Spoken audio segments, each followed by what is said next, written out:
அதே மாதிரி சாட்டியா பொட்டியா பொட்டியா சாட்டியா சாட்டியா பொட்டியா யோ சாட்ட சாரி டே பொட்டை இந்த பிச்சை முட்டை நீ ஒரு பொட்டை இப்படி பேசினே இருந்தா செதுரு உன் கொட்டை சாட்டையா பொட்டையா அப்படின்னு இவர் எல்லா வீடியோலையுமே இந்த வார்த்தையை பயன்படுத்திக்கிட்டே இருக்காரு. முதல் தடவை ஏதோ ஒரு கோவத்தில் சொல்லியிருக்கலாம். ஆனால் அவர் சொல்லக்கூடிய அந்த வார்த்தை பெண்களை குறிக்கக்கூடிய வார்த்தை.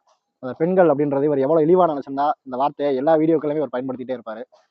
இவர் கோவத்தில் பேசலை, தெளிவாக அழகாக அந்த வார்த்தையை அடிக்கடி சொல்லிக்கிட்டே இருக்காரு. இவர் பெண்களை இழிவாக நினைக்கிறதுக்கான ஆதாரம் இந்த காணொலியிலே சேர்த்துருக்கேன்.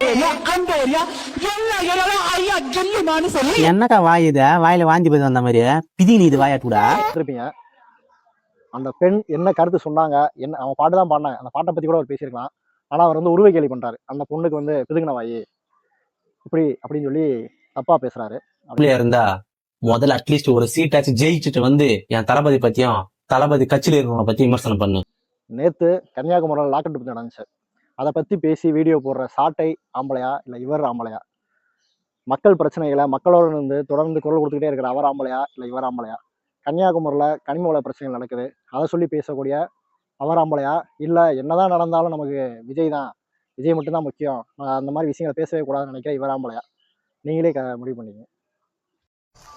நேற்று எவனா என் மச்சான் நான் போடுறேன் நீலாம் அவன் பெயிண்ட்டை கைட்டு வச்சு ரொம்ப நேரமா நின்னுங்கிறான் யாருன்னா வந்து போடுங்க.